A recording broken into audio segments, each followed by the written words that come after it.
What up? This is Robert Horry. Horry, three-pointer. Buries it. You might know me as Big Shot Bob. To Horry for three. Oh, unbelievable. This guy is off the charts. What's going on, Big Shot Bob? Robert Horry from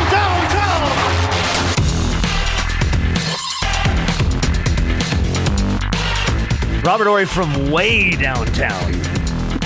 From opposite side of the globe downtown. Live from China.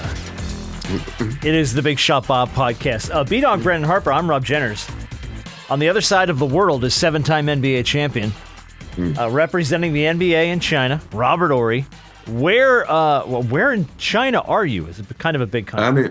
I'm in Beijing. You're in Beijing, okay. I'm in Beijing. It was weird because I went to where they had the Winter Olympics here in Beijing yesterday, and it was kind of nice. I was like, good thing I don't ski because I would have to try that shit. It looked fun. It's a good thing I don't ski. Yeah, I never picked you up as much of a skier. You know what I mean? No, not even a water skier. Nope, none of that. Are you a winter sports kind of guy? Because I guess it's like, I don't know, like no skiing, no snowboarding, like...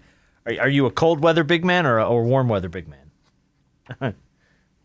I'm not sure what you're. That means neither, none of them.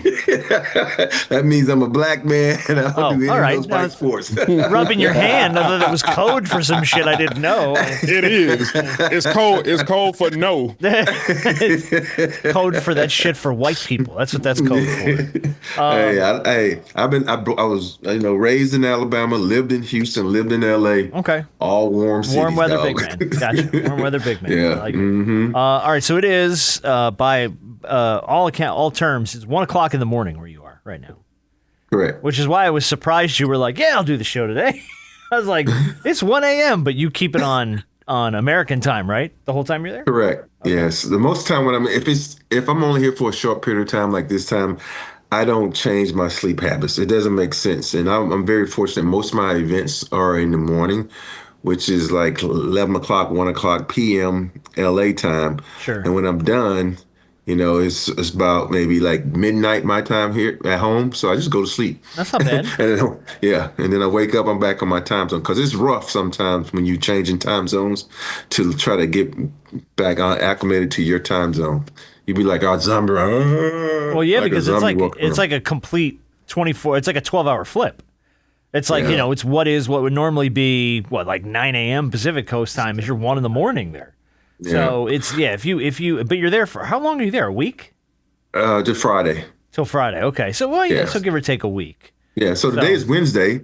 So I can today. survive. Oh, yeah. It's where Wednesday he is, there. it's Wednesday. Yes. Robert Horry live from the future. Checking in on Wednesday. Can you pull the lottery numbers for us and just let us know? I wish, man. Send it back to Tuesday and be like, hey, yo. Somebody in Georgia, like not far from where we are, hit that $980 million Mega Millions or something up in Noonan. Oh, really? Yeah, it was like you didn't know that? Noonan Publix. Yeah. Oh, that's down there than me. Yeah, hit that $980 Better million. check your numbers, dog. It might be you. Ain't no numbers to check. I didn't play. Oh, well, there you go. The lightning struck close to you, bud. It was real close. Yeah. So think about this. It struck close to me once. It struck close as you be. You're next, Jenners. I'm buying a ticket now every week just on the chance. Yeah. Just on the chance. Can you, before we get into this week's topics, I'm just curious, can you tell us a little bit about what you do when you're overseas? Like, you said you have events during the day and stuff. Like, what do your events consist of? Like, what do they got you doing? So yesterday I did an event for China Mobile, which is like one of the partners for the NBA. So I went to a flagship store, toured the store, did some AI stuff, and then they had me to walk around the store with this little AI dog. It followed me and sat and danced and all that crazy stuff. And then I went to a conference, and the conference is sort of similar to CES, the electronics conference we have in Vegas. Yeah. It's like that here, but it's all for like the Chinese products. It's like AI, and that's where everything is going now. So it was mostly an AI conference, and so it was actually kind of cool. And I think with the NBA, doing a big partnership with Migu. Migu is Well, I think it's the largest electronics company in China, and Go China is the largest cell phone provider in the world, really. So, and so I'm just like one of the ambassadors, and plus they consider me the lucky one, and because in the Chinese culture, like one of my nicknames is the lucky one, so they consider me good luck. So they always invite me out. That's pretty cool. How are you received in China? Like, do you have a lot of fans? Because I know the NBA is huge in China. We've talked about that before. Yeah, I'm no Kobe. Well, I'm no Tracy McGrady. I'm no James Harden. But yeah, I'm shocked that when I walked down to the lobby, it was a couple of fans in the lobby wanting autographs, and so I'm received very well, and it's mostly by the older generation, and I think they're from 30 to like 40. Is the generation that kind of knows who I am. They're like, oh, Robert Horry. Yeah. So like even in the airport, I was shocked that a lot of people were like, Robert Horry. Yeah. So that's cool. Well, I think a lot of them you also take into consideration. What helps us with that is, like you said, even in LA, you also have a big Asian fan base. Not just Hispanic, but just an Asian fan base. So worldwide, when they go back home or they have family back home, a lot of people know if you mention a team, most of the times it's either going to be the Lakers or it's going to be the Knicks. You know what I'm saying? Those two big major markets are going to be mentioned by a lot of foreigners, especially, a very big Asian population. So it's no surprise that they know who you are. Yeah. Not at all. Well, yeah, I know. Over here it's like the Rockets, because of Yao Ming. Yeah. No, that makes sense. Yeah. That makes sense. Is he? Well, I think you've said before, Kobe's pretty much the number one over there, right? Yes. Like he's the Kobe's one that, yeah. Yeah, and Starberry is top 3. Yeah, because he won titles over there. Yeah, Crazy. They love Marbury over here. He has a statue over here. Is there a Yao statue? There has to be, right? It has to be, but I don't know. I figure there's got to be somewhere. But I don't know, I'm just enamored by the way that culture embraces the NBA. It's just so cool to me. Just because I've never been over there, I've never got to experience it, but man, they love their NBA. Yeah, they do. They love their sports, and I think they're like UFC now, because of the young lady they have in the UFC that's really good. I know she just went up in a weight. I don't know her name, but she went up in a weight class. Either, but I know who you're talking about. And lost. Yeah, but she's really good. So they really love UFC now, and of course soccer, and then I think the fourth one is table tennis. Well, it makes sense. Table tennis is huge here. So.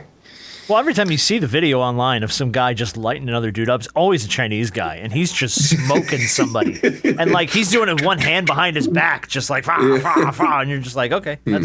I played at a bar once. Can I? No? Okay.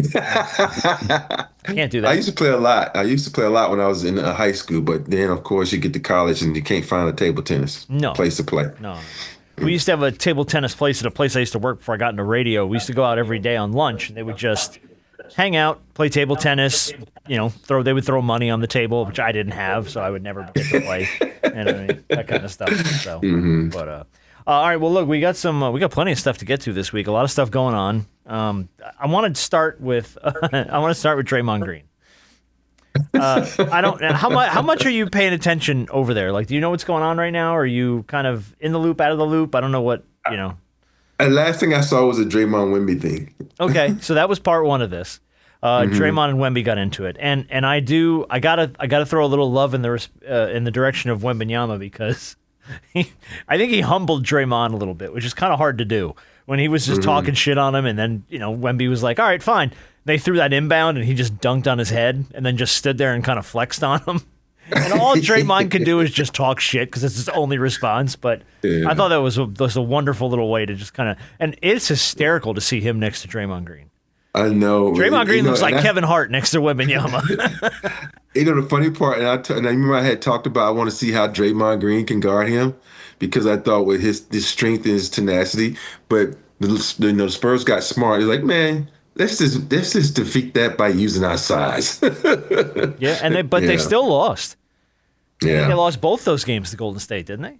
Mm-hmm. Yeah. So the Spurs got to figure out however that shook out. They got to figure that out. Here's the other thing I wanted to bring up with Draymond, just because it's more fan interaction. He had a run-in with a fan the other night. And I wanted to play it just because he talked about it yesterday on his show. So I'm going to play the audio from the game, They're going to hear Draymond reacting to it. But this is when he got bowed up on a fan at a Pelicans game the other night. Wait a minute. Let's get Draymond. Draymond's talking to a fan over there. He must have said something. He crossed the line with something he said. He had a lengthy conversation with him. The fan actually had a pretty good joke. One of the first couple plays of the game, I laid the ball up and I missed it. Tapped up, miss, tapped up, miss. Obviously, those are offensive rebounds. He's like, oh, you Angel Reese. And so I laughed. I'm like, oh, okay. That was a little funny. As the night goes on, he continues to go, you Angel Reese. And then there's a little more said with it. As a man with 4 children, soon to be 5, once you start to add the different fillers onto your Angel Reese, at a certain point, now you're disrespecting me as a man. So he got up in the fan's face. And then nothing happened. There was no physical contact or anything. But I think they ejected the fan. Yeah, I think so. They kick. Did they kick him out? They gave him a card. They gave him a red card, which I don't know what that means. Like literally, the security came up to him and gave him a red card, and I was like, "Does that mean that you're out? Does it mean is that like a penalty or like a warning? Like I've never seen that before." I think they ejected him. They may have kicked him out after, but at the end of the clip, security stand there and give him a red card. If they ejected him, they wrong for ejecting him. He didn't curse at him. He didn't say anything. I think, if I say anything, I can say anything, you can't, but you can, right? If I'm just yelling at you saying, oh, you Angel Reese, and, you can't. You got to know this comes with the territory, dude, and so, and I know a lot of people sit on the sideline, they think they can say anything. I feel like if you don't, curse at someone, calling someone out their name, is not like, if you're using a curse word, like, you Angel Reese, what's the big deal? Just deal with it and play, because you shouldn't even be listening to the fans anyway. You should be, I know a lot of people feel different, like, well, they just can't say what they want to say. It's freedom of speech, dog. And my thing is, it's also about what you got rabbit ears for.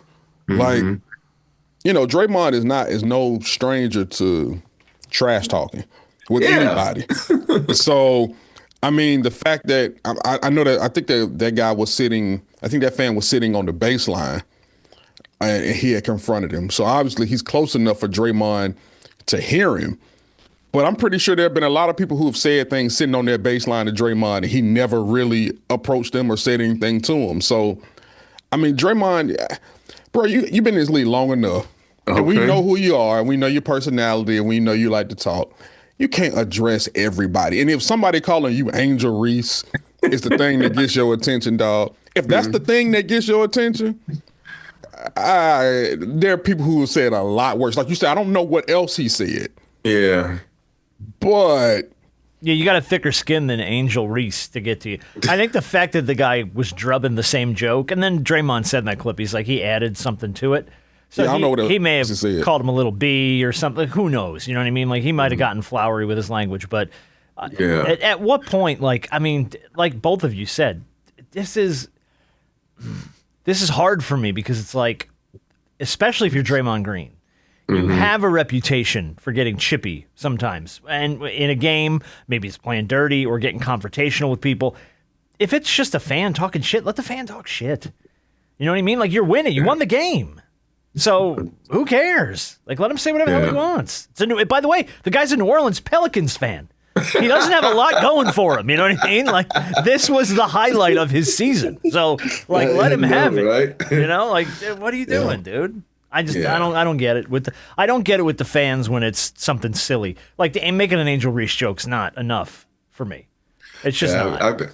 I missed that one guy, and we talked about it before in Washington. He was the funniest guy, though. Everybody loved him when he talked trash to people. So, but now guys don't want you. You can't say anything to a guy. I think the funniest one was when Russell Westbrook got mad at the guy calling him Westbrick. I'm like, oh yeah, dude, at least you don't have my last name.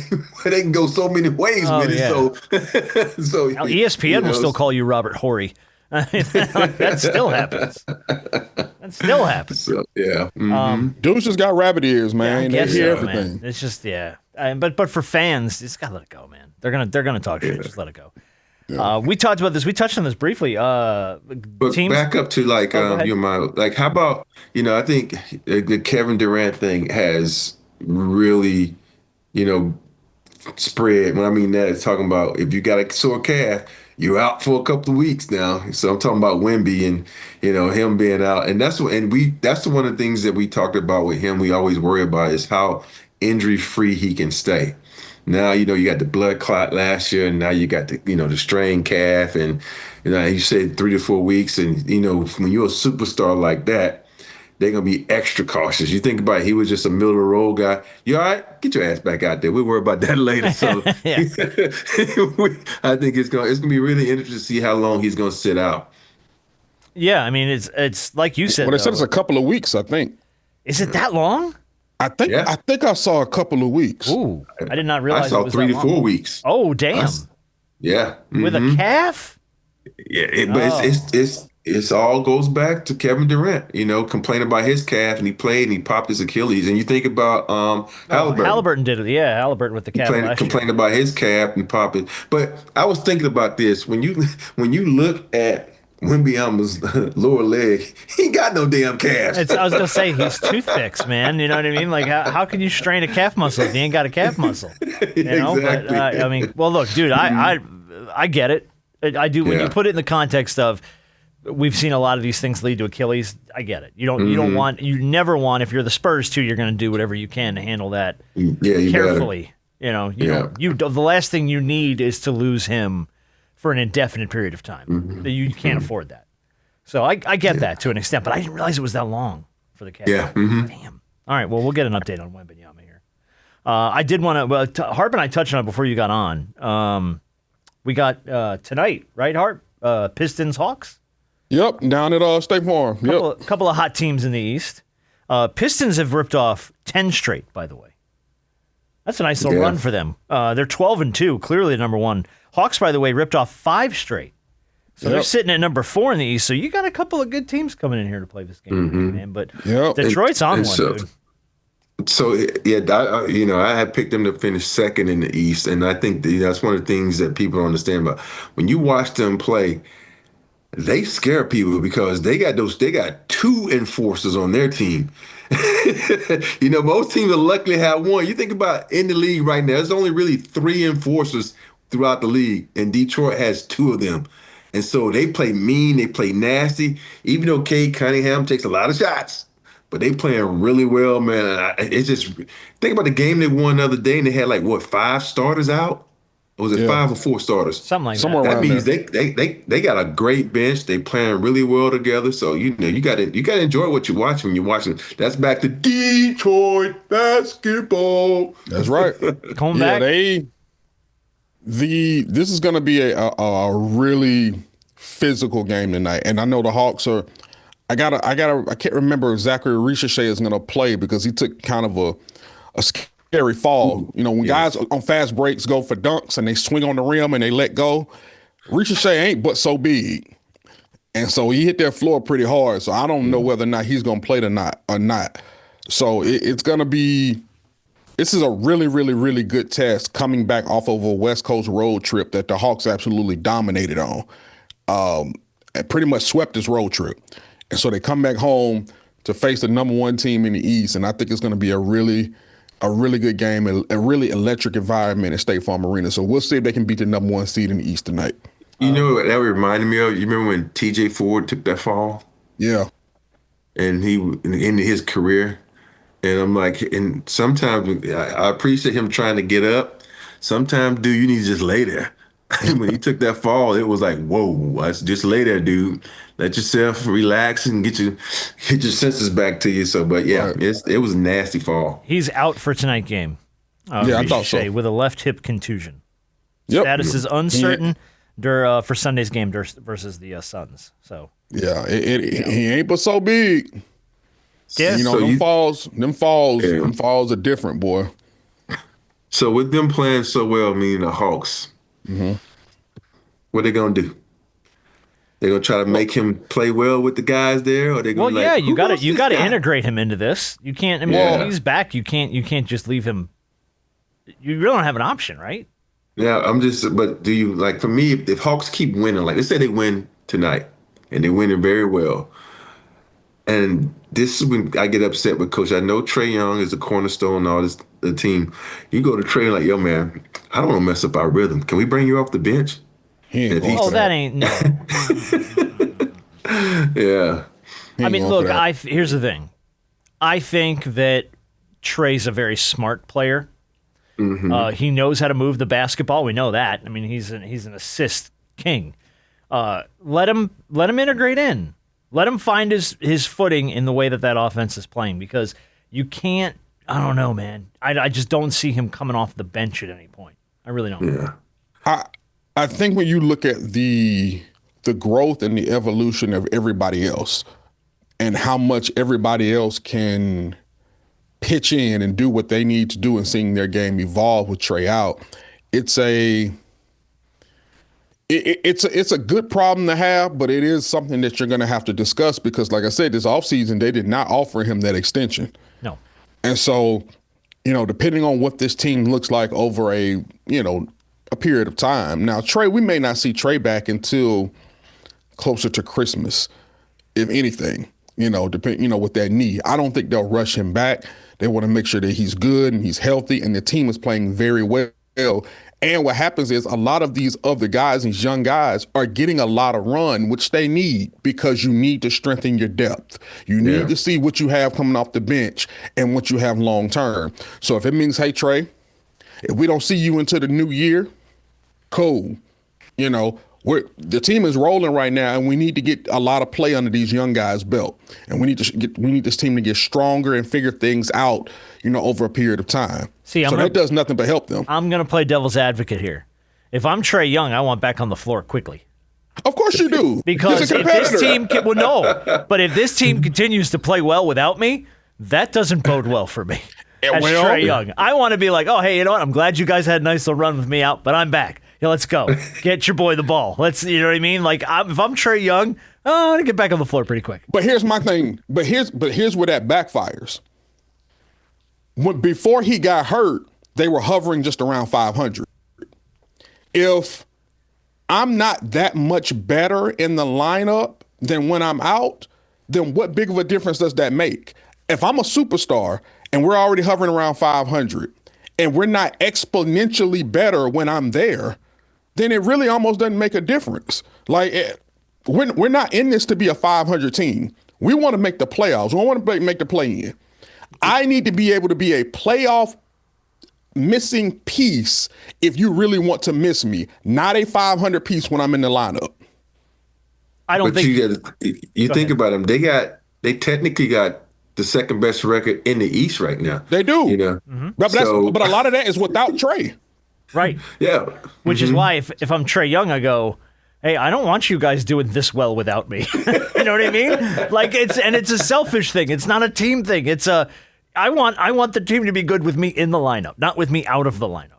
Exactly. I want the team to excel and do well with me in the lineup. That's what I want. Well, his calls, but what, like I said, what puts a damper on that is when you were there, you were barely 500. You were just at 500. So all the more reason, too, to look at the Hawks to go, okay, well, this is what we are without him, and this is what we are with him. So if I'm him, I'm like, okay, well, if they're winning right now, I want to be in that group. I want to be in the winning group. I don't want to be in the hovering at 500 part of the conversation. That's the thing. Because then then your long term in Atlanta might just be like, okay, well, we're good with moving on from you because we saw what we had without you. My value to this team has to be exponentially greater than, like I said, hovering around just being average. And I like I said, I like Trey Young. He's the face of this franchise. But the way that they're playing, obviously, it's still only a small sample size. But before we know it, it'll be Christmas.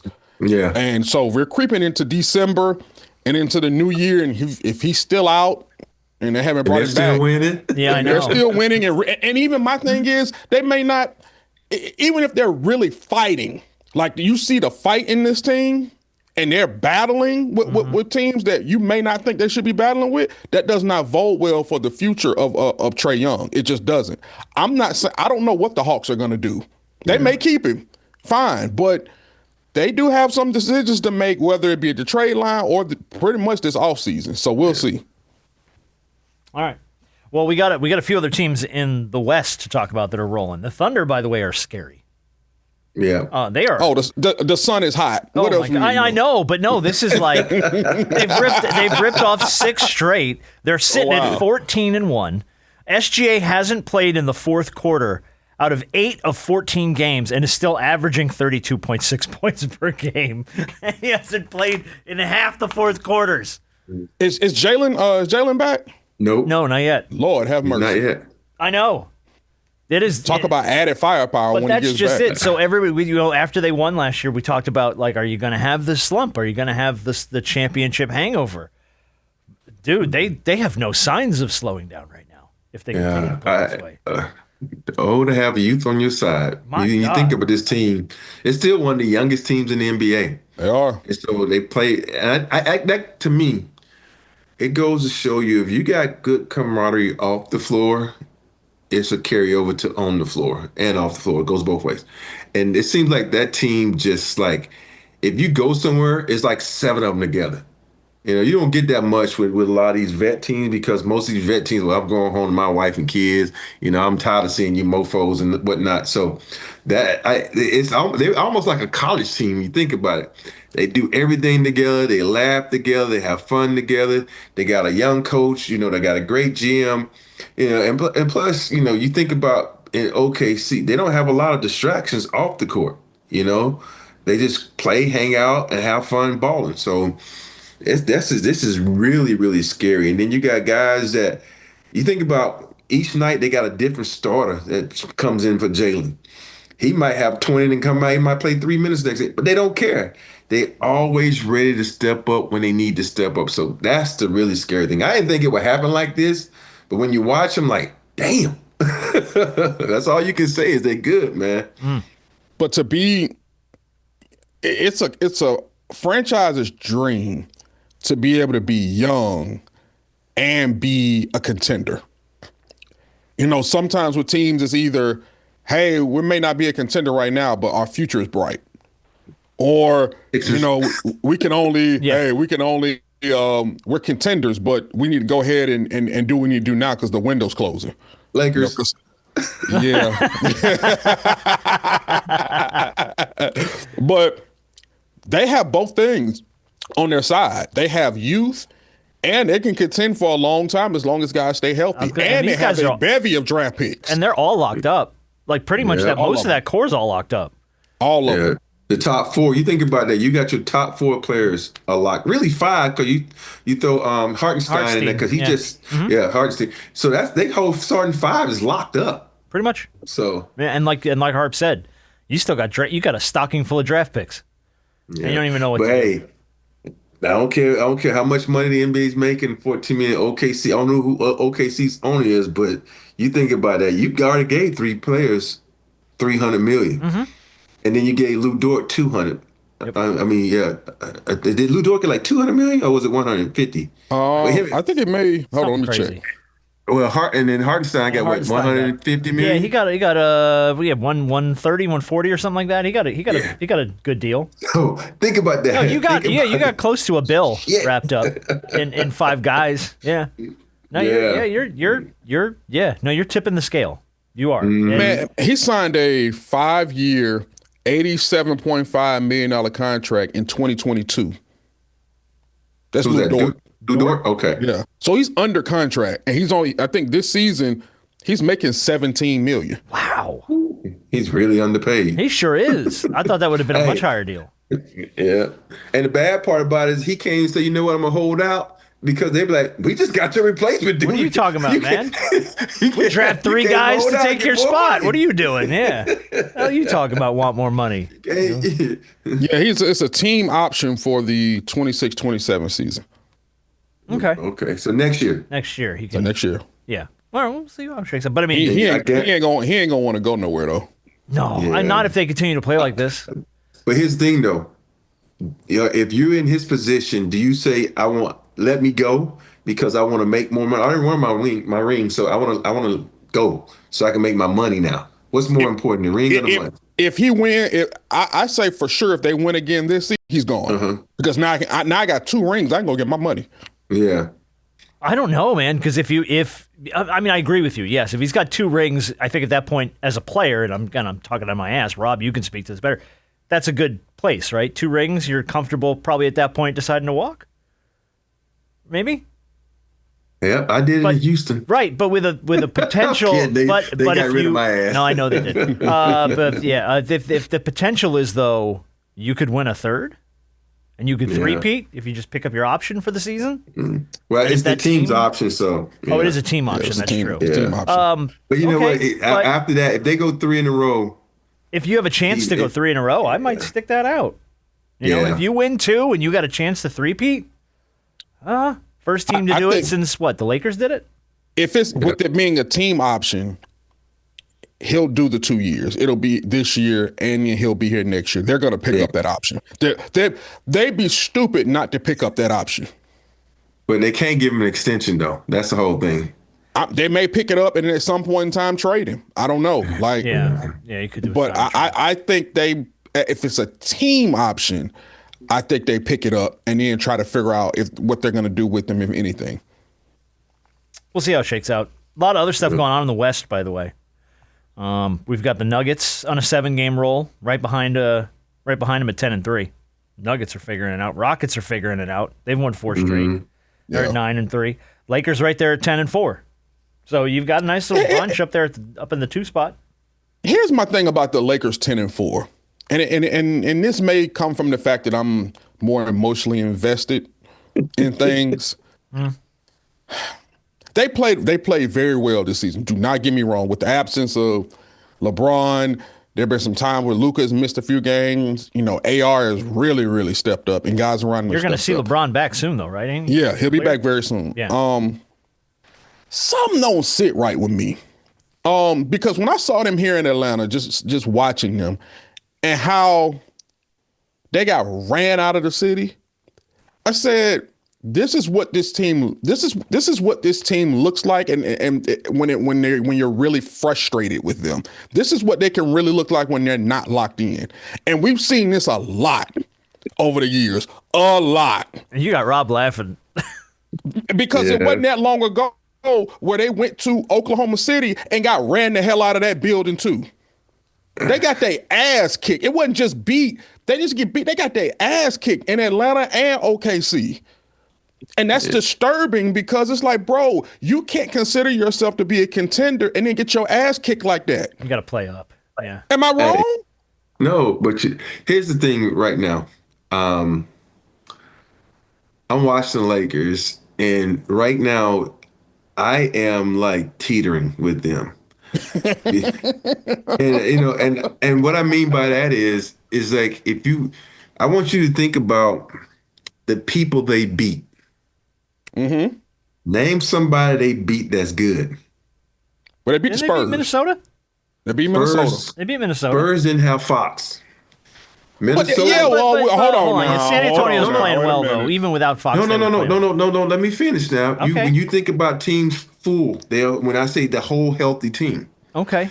All right. And then Wemby had a bad night that night, too. So, but the Lakers haven't been healthy. Yes, but my whole point is that's where I'm teetering. You gotta let me finish. Don't let the truth get in the way of the story. Go ahead. Yeah, I'm teetering because I look at everybody that they beat. They haven't beat. When they play good teams, the Warriors considered a good team, correct? Yeah. Yeah, they're good. OKC. Yeah. They're great. And Minnesota, they're still trying to figure it out. They beat Minnesota twice. Mm-hmm. One time Ant-Man didn't play. Yeah. And so I'm looking at it like you go to Atlanta, and I blame that on JJ because he went there 2 days too damn early. You can't have a bunch of brothers in Atlanta 2 days before they play. They still got lemon pepper sauce on their fingers, exactly. man. Magic City wings. Yeah, and then and then who else did they play good? Milwaukee's not good at all. I'm waiting for that hammer to drop. Milwaukee's okay. Milwaukee's god awful. They're awful. If Giannis ain't scoring 40, they're not. I was gonna say it's really on him. But they're like a 500 team. So that's why I'm saying I'm teetering. I'm still teetering if I'm thinking that this team can be a contender. When LeBron gets back, how are they going to implement him in the game? But I think my biggest thing with, I hate to say this, my biggest thing with the Lakers that hurts my heart right now is what the fuck is going on with Vando? You know, I know everybody like he's not playing good defense. He's just, one time he had like 18 rebounds, next time he had 2. I'm like, dude, where's the consistency? Are you still hurt?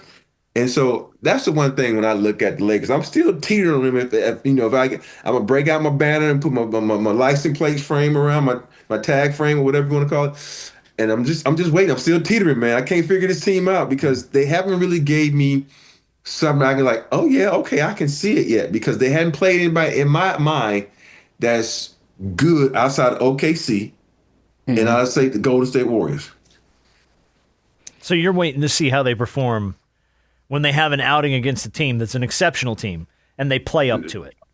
Just a good team, Yeah. When they play, let's say when they play Denver, when they play, the Rockets, when they play the Knicks, when they play the Celtics, but Cavaliers. So Detroit, those 5 teams are gonna be my measuring stick for them. Okay. I hear you, but when it comes to a team like the Spurs, yes, they're missing De'Aaron Fox, but the way that they started out the season and the way that they pretty much played thus far, they're a good basketball team. Their guards have evolved. Their guards are doing well. Everybody's playing well together. And obviously De'Aaron's looking to come back into the fold to help continue that. I don't look at that win as, something to just kind of, put to the side. That's a pretty doggone good win for where we are in the season. Oh, Rob doesn't. Yeah, I give you that. Okay. Because you got to think about it. As much as many other teams who have their woes and have their injuries and are licking their wounds, where I will give the Lakers some grace is that they're licking their wounds too. They don't have LeBron, even though he's 41 years old with sciatica. He is still LeBron James. He is still LeBron James. Yeah, but when you put it that way, it's just like... I'm just saying. Yeah. Guys know, even a 41-year-old LeBron is not a regular human being. We've seen him defied father time for so long now. And so we'll see what he looks like. So to see what this team looks like with him, with Luka, and what that also means for a guy like Austin Reeves and his, surgeons, how much of a backseat does he take now? It's Lakers still have something to look forward to. Now, defensively, they got to get it together. Yeah. They got to get it together. So I want you to think about this. Do you think about who the best, when LeBron's back, is he considered one of the top 2 players on that team, or is he third now? I think he's still... I don't know how you take him out of the top 2. He's LeBron James. There's nothing about his game that I can say definitively puts him at number 3. And I know AR's emergence is great. Mm-hmm. But LeBron is still, we always sit up here and say, LeBron at 80, 70% is better than most of the league or a lot of the league. And I still think that remains the same even on this Lakers team. Like, I still think he's that number 2 guy. Yeah. Look, my thing is but we haven't seen him play yet. So, we going off last year. You had a whole summer and then you got the sciatica. We don't know how it's going to affect him because, at that age, one little thing can drop your game 30%. So is he the same? So my point being is, when is the last time an NBA team with their 2 best players being white won a championship? Oh, my goodness. Wow. We've gone down this road now. Oh, Lord. Oh. Somewhere Larry Bird and Kevin McHale are rolling over. There you go, just right there. Going, That's what? the last time. Somewhere That was John Stockton and whatever other white guy was on the Utah Jazz are going. That's a good question, though. Honestly, that is a good question. Think about it. It was Bird and Kevin McHale. Bird and McHale were the 2 best players on that team, probably. Yeah. Mm-hmm. I know the late, great Dennis Johnson might have something to say to that, but I think Kevin McHale. Who was on the Mavericks when Dirk won? Did he have I guess he really didn't have Jason Kidd. Okay. Yeah, it was Kidd. Maybe half. Jason Terry. Maybe. Okay. Yeah. No, damn. Steve Nash was not on that team. No, he was not. No, he wasn't. He wasn't. Shit. Yeah, you might be right. Man, maybe Bird McHale. It might be it. That's the last time. I'm sure we might be missing somebody. Somebody's screaming at their phone right now, ready to throw it out the window because we didn't say somebody. But yeah, I don't know. That's a good question though. You're right. That is a damn good question. At first, I was like, I don't like going down this road, but Hey. you may have a good point there. Good point. So we'll see if that holds up. I want to talk about a couple of the teams at the bottom of the West, and we're going to move on to some other stuff, though, after that. The Clippers are down to 4-10. Clippers have not been able to put it together. Not been able to actually close. But that's the thing is they play well, and they're in a lot of these games, but they have not been able to close in the fourth. Like, they've dropped a lot of games, like, real late in the game, where it's like they were up by 10 and they fall, and they're like right there in contention and they can't get a key bucket when it counts. Or when James Harden has 20 in the first half and ends the game with 20. Yeah, exactly right. Yeah, and then goes 0 in the second half. The Kings are 3-11. They haven't been able to figure it out, and I'm surprised. I thought they would figure it out. Man, I thought for sure they took a big step back. And then we've talked about the Mavericks. They're down to 4-11 now.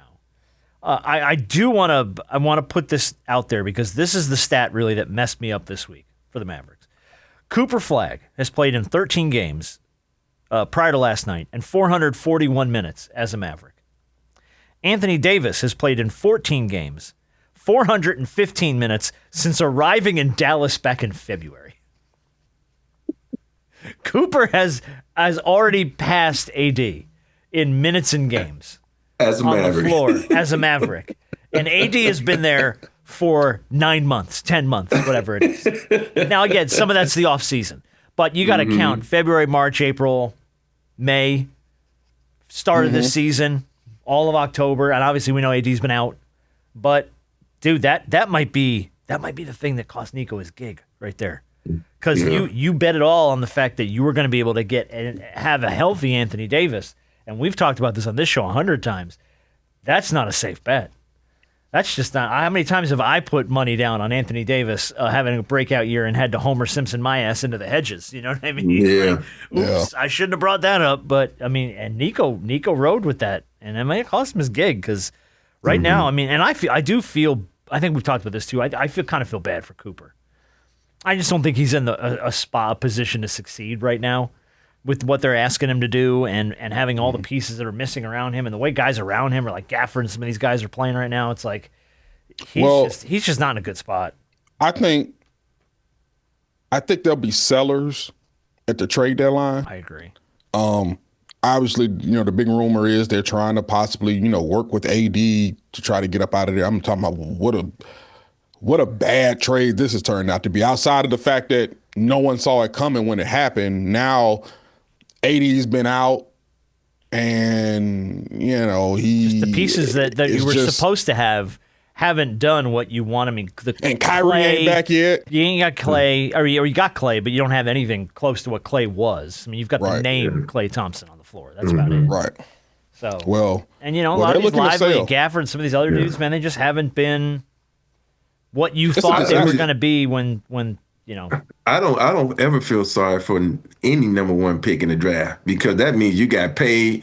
Oh no, but I just feel like he's in a shit position. That's all. Hey, like I feel bad for him. He's not in a shit position. Think about what former number ones had to go to where the team fucking sucked. Yeah. This team only sucks because of injuries. Think about you, the number one pick. You go to a team, they just sucks up because they healthy and it just was a bad team. But the Spurs were like that before they got Wemby.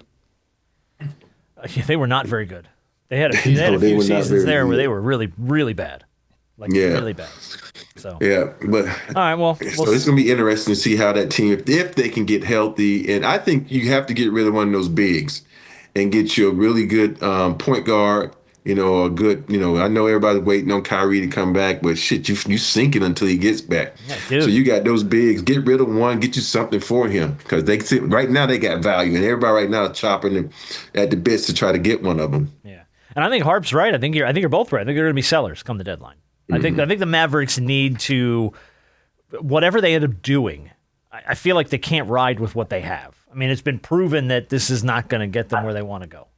So while you're waiting for your key players to get healthy and get back on the floor, you got to do something. You got to make a move. So we'll see what they put together. Look, speaking of bad teams, man, Willie Green fired. Head coach of the Pelicans, gone. I think we all kind of knew that was coming, but he was the first one to go this season. The Pelicans were 2-10 when they let him go. And our boy, James Borrego, who we talked about as a head coaching option all offseason, is going to get his shot now. So he's the interim in New Orleans. Rob's got his hand over his face. I think James is a good dude, but everybody's looking for that next Spoelstra, and they tried his ass in Charlotte, and it didn't fucking work out. It did not. Stop it. There's always going to be one anomaly in everything, and so stop it. And I love James, and he was my video guy when I was in San Antonio. But stop it, people. He was your video guy in San Antonio. Yeah, he was a guy who would bring the tapes out. You never saw him, but he would break the tapes down, bring it out. Here you go. Then he'll Homer Simpson in this and back into the hedges. Yeah. Where did he go? Oh, he's a video guy. Oh, okay. But I guess you're right. That kind of lines up with Spoelstra a little bit, right? Because wasn't that Spoelstra's gig for a long time? That was in Miami. Spoelstra's He was gig, was the film guy.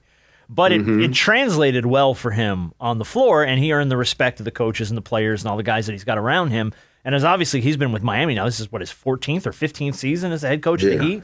Like, he's had a hell of a run in Miami. So I think you're right, though. I think they're always hoping that you're going to get that guy who's just a film nerd, who's going to be able to come in and go, okay, I know the schemes, I know the routines, I know the plays they're going to run, and then this is how we go at it. So I don't know. I think the biggest difference for Spoelstra was he could, like, when he had a question, he can go upstairs and talk to Pat Riley. Yeah.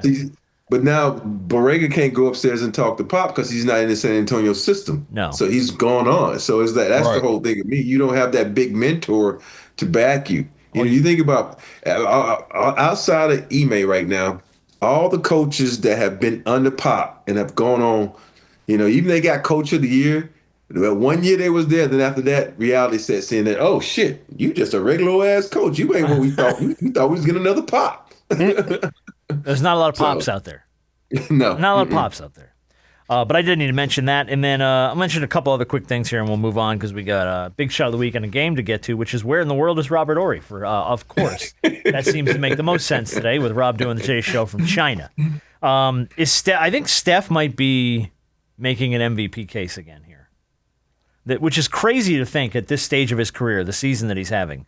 After he was hurt he missed 3 straight games, kept him out. Obviously, Golden State struggled. When he came back, he goes 46 points in a 125-120 win over the Spurs. And then he followed it up with 49 points with 9 3-pointers in a 109-108 win over the Spurs. His 49-point performance tied Michael Jordan for the most 40-point games. He's had 44 of them after turning 30 years old in NBA history. He also joined Jordan and LeBron as the only players 37 or older in NBA history to have back-to-back 40-point games.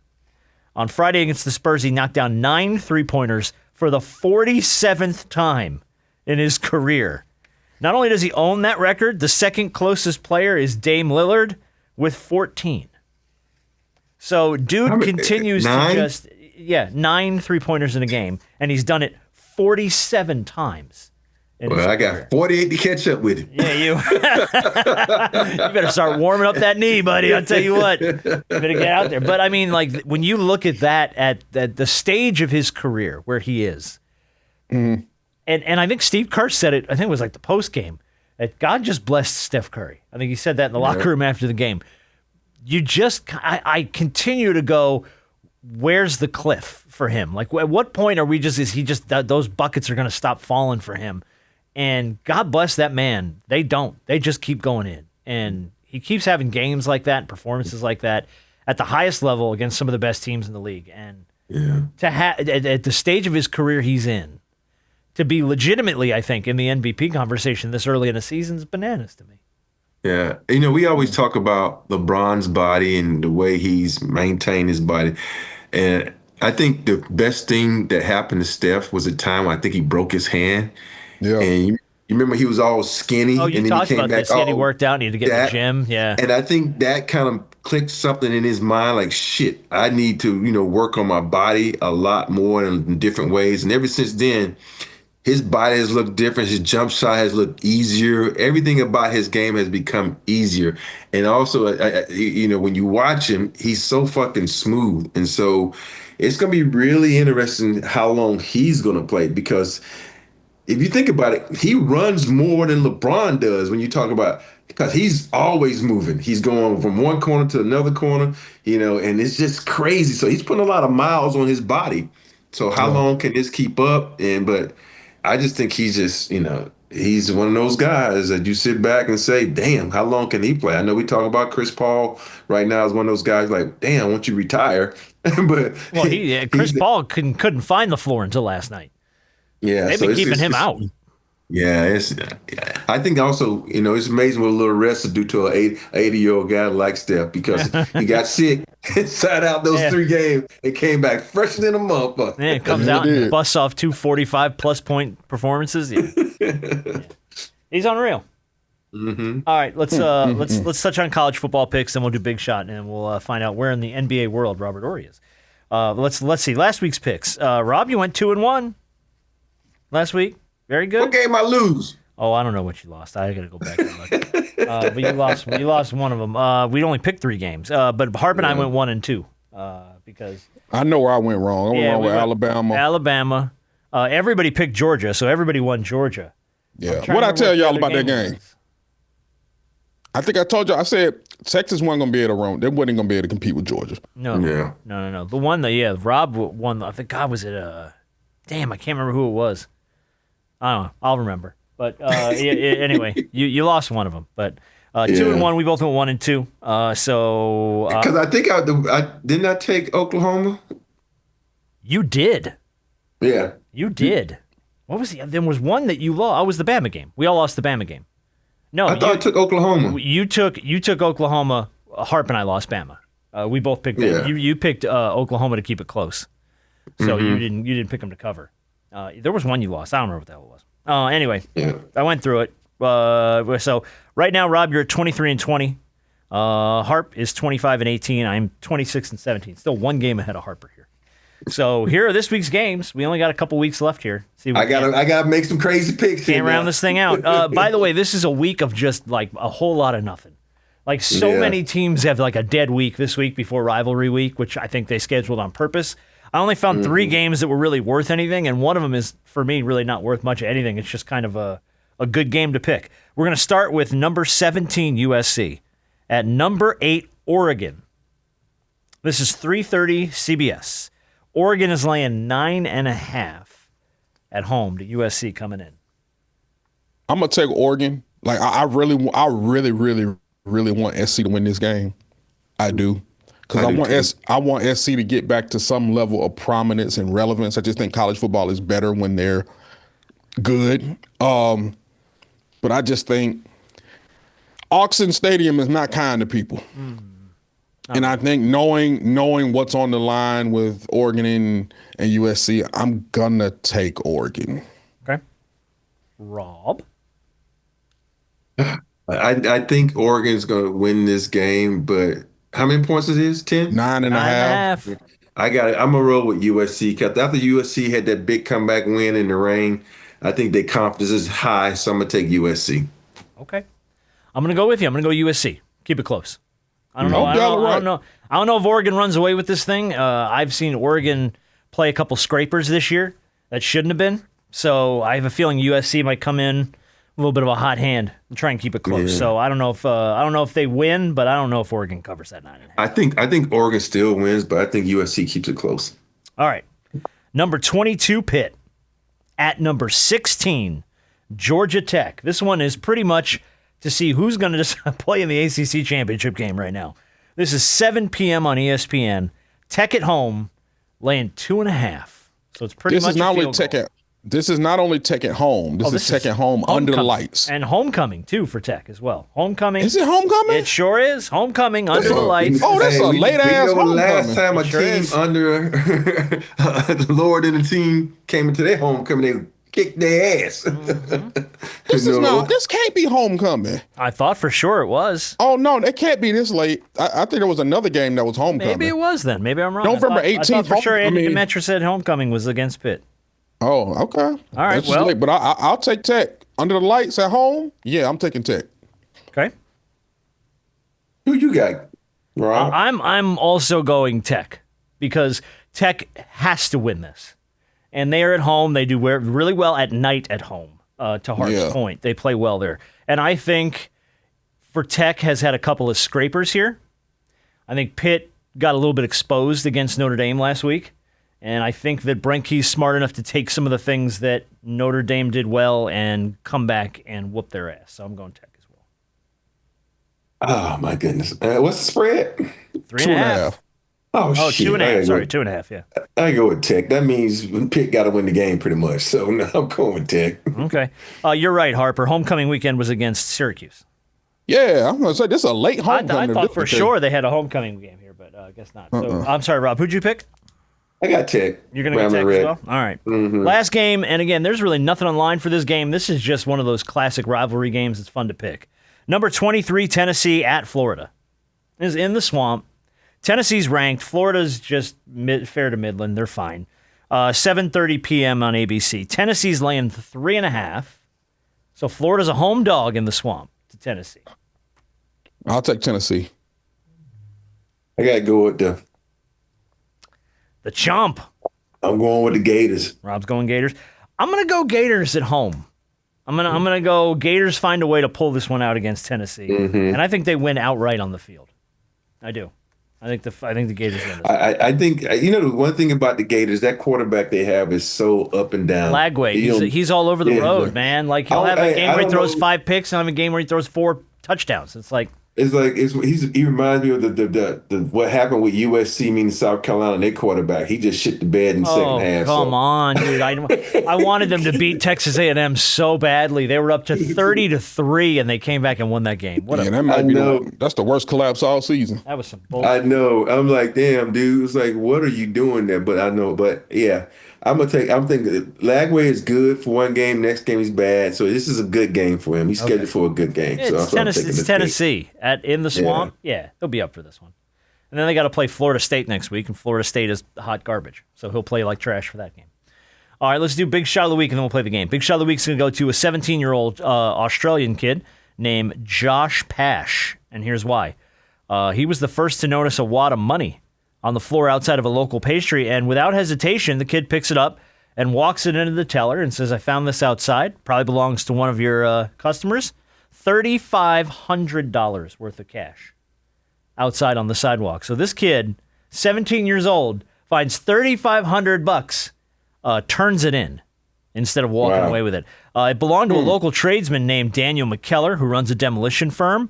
They used the closed-circuit TV from the pastry to find the kid and put his name out. And the guy said, I want to give him a reward. He didn't leave his name. Of course, the internet found the kid, found Josh. He gave him a $1,000 reward, and Josh told him he was trying to save up for a truck, so he was going to put it toward his truck. So Daniel McKellar decides, you know what? I own a firm here, a demolition firm. I'm going to give you a job. Gave the kid a job, helped him launch a GoFundMe. And as such, the kid is now raised up to $10,000 for his truck. So, look, a good deed came back 3 or 4-fold on him. He's about $1,100 short of his ultimate goal in the truck, which he will definitely hit as the GoFundMe continues. And he continues to have a job. Now, he's working for this guy. So, look, just doing the right thing for this kid paid off huge. Because not only did he do the right thing, he got a job. He's going to get his truck. Like, it all came up the right way for him. So big shot of the week for doing the right thing. Hey, I guarantee you, neither one of us would have turned that shit in. Hell no. $3,500. That's not like I found $100. And even $100 most of us walk with. $3,500. Hey, it'd be like, this is my lucky day. Yeah, I'm going shopping. All right, let's find out where in the NBA world Robert Horry is. Where in the world is Robert Horry? All right, there you go. What the hell was that? That's a little throwback to Where in the World is Carmen Sandiego. You probably never watched Where in the World is Carmen Sandiego. I watched Carmen. Come on, dude. Who you think you're talking to? Okay, well that was Sandiego. That was Rockapella. That was the acapella group that did the Where in the World is Carmen Sandiego theme song. Iconic from our childhood. So we modified it a little bit to include Robert Horry's name. But we're going to find out where in the NBA world Robert Horry is. So I'm going to give you guys a true-false here. Keep it easy. Have fun. On his way back from China, Rob had a layover in Phoenix. Since he had such fond memories as a Suns player, he decided to go take in a Suns game in the hottest major city in North America, averaging more than 110 degrees, averaging over 100 degrees for more than 110 days a year. Is that true or false? That Phoenix will average 100 degrees for more than 110 days each year. Jesus. Rob, is that true or false? We'll start with you. True. Rob says true. Harp, is that true or false? Yeah, Arizona dry as hell. Why not? All right. Point for each of you. That is true. Yeah. 110 days a year. It's over 100 degrees in Phoenix, Arizona. That's crazy. In an effort then to prove that Philadelphia is in fact a playoff team, Rob got on a jet, went to the city of brotherly love to see the 76ers. In a city that's bedrock allegedly contains mild radioactive mica, which leads to the long-standing Philadelphia joke that the cheesesteaks glow more at night. Is that true or false? That there is a layer of mild radioactive mica underneath the city of Philadelphia? I got the Alabama education. What the fuck is mica? It's like a sediment, basically. Okay. Like dirt. Okay. There's radioactive shit under Philly. All right? Keep it simple. Go B. Harp, you get to go first this time. Yeah, sorry. True or false? I'm going to say false. Okay. I was going to say false, too. Okay. And you're each going to get a point. Yeah, that's bullshit. I made that up. There's no... The cheesesteaks don't glow more at night in Philadelphia. That is not a famous saying. All right. Number They 3. are damn sure good, though. They are good as hell, man. That's street meat. Yeah. All right. That's that street meat Chuck always talks about. Number 3. Rob went north to pay a visit to Ant-Man and the Timberwolves, dropping by the city of Minneapolis, which has more shoreline than the state of California. Is that true or false? That the city of Minneapolis has more shoreline than the state of California. Rob, you get to I'm go going to first. say... Okay. You can go first. That's fine. I'm going to say false. Rob's going to say false.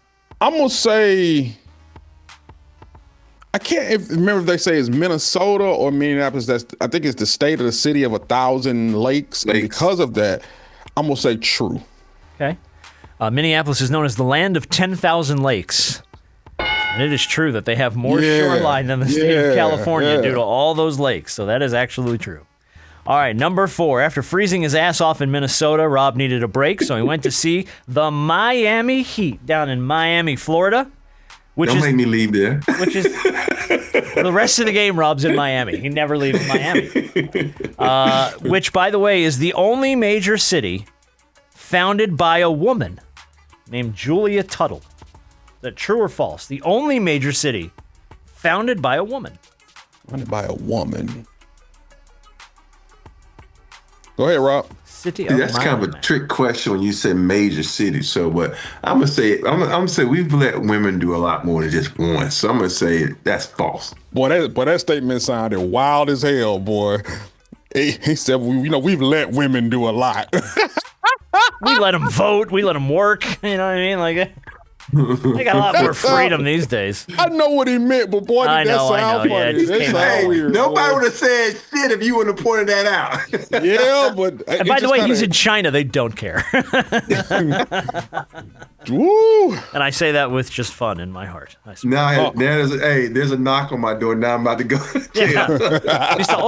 Ori. Yeah. Dang. I'm gonna say true.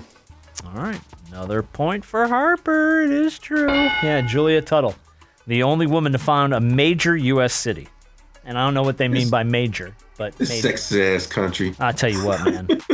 American. All right, after spending all of his money in Miami, Rob longed for the days of no state tax, so he headed home to Houston, the largest U.S. city with no zoning laws, leading to wildly mixed neighborhoods like skyscrapers next to taco stands, next to bungalows. Oh, that's not what I thought about mixed neighborhoods. No, okay. wildly, well, there might be some other wildly mixed in that neighborhood too. If you have a skyscraper next to a taco stand, next to a bungalow, you're probably getting a good mix.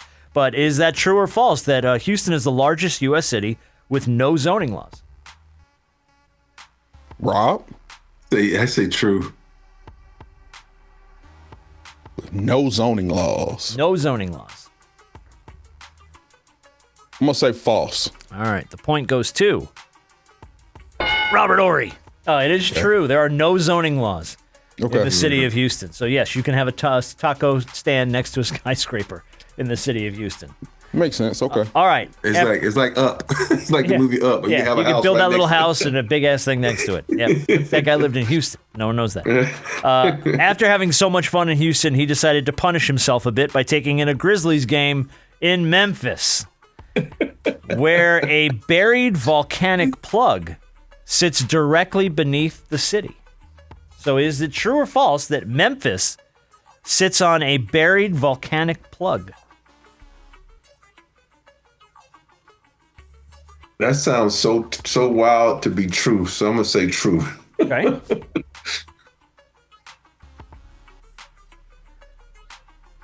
And and that's why there's so many black people that live in Memphis. They don't give a shit if it erupts or not. Is that what it is? Is that why? I'm Yeah. gonna say true. All right. So everybody says true. Everybody's wrong. No, there's no buried volcanic plug under the city of Memphis, Tennessee. No, I made that up. That's good job. Guys. But I love Rob's rationale on it. I got to admit.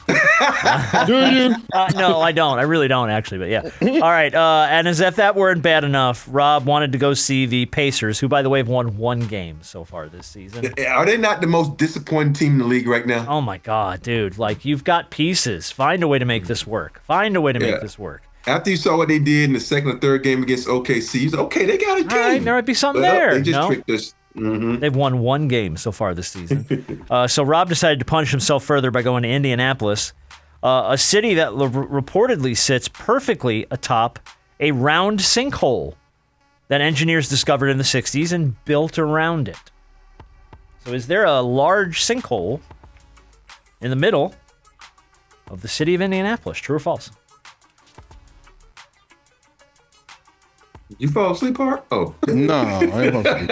I was thinking. That's Harp's thinking face. It's the same as his pooping face. Nah, pooping face is different. Oh, okay, sorry. Can I name this week's show Poopin' Face, by the way? No, probably not. Probably not. I'll say true. Okay. Sinkholes are very dangerous, man. Some say false. Not that volcanoes aren't. That's but all right. Yeah, sinkholes. well, you're good with a bunch of black people sitting on a volcano, but no, you're right. You're absolutely right, by the way. It is false. It's not. That's not true. You can't build a city on a sinkhole. That's not going to work. Yeah. All right. A couple more here.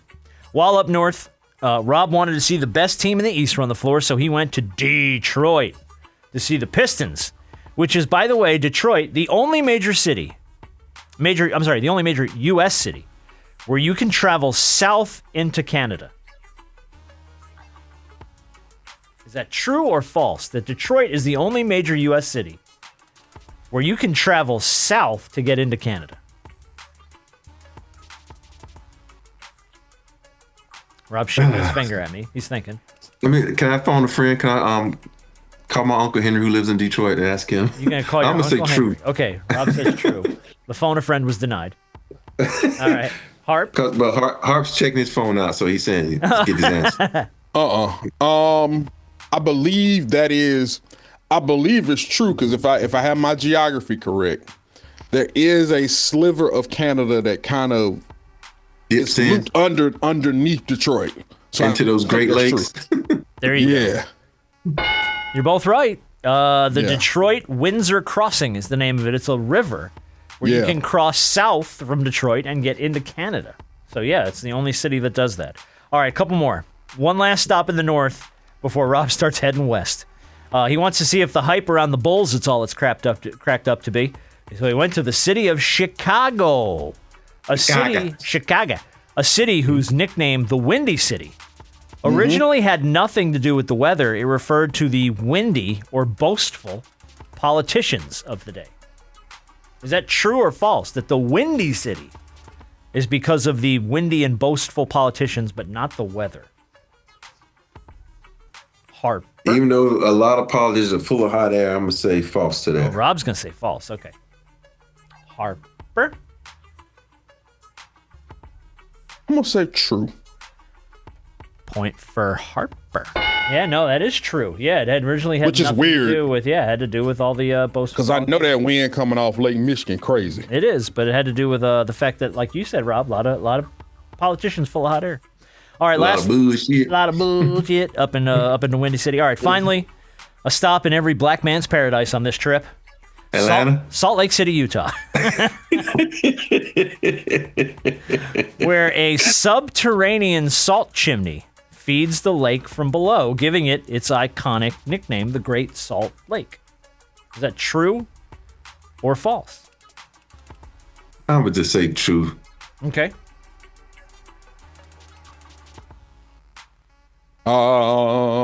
True. Oh, wow. You guys know nothing about the city of about Salt Lake City, Utah. No, that's false. There's no such thing as a subterranean salt chimney. No. The Great Salt Lake comes from its evaporation. All the water gets evaporated out there and makes the water super salty. So. Oh, I thought it was because a bunch of whales were out there. Wow. Wow. Very nice. That's great shit. That's very good. Shut your bum ass up, man. Oh wow! Okay, out of nowhere. Hey, came in with you know what's disappointing right now? I don't know what's going on, but we can't use Patrick Beverly's voice for a while until you figure out his charges. Oh no, I don't. I took him off. Oh, The wall. yeah. I took him off the wall. No, I replaced him with this guy Pennies. for no good reason. For no good reason at all. Pubic hair. Oh, I got him over. Where is he? Where is it? Cellulite hanging in pubic hair. I love it. Brother Quanell. I love that man.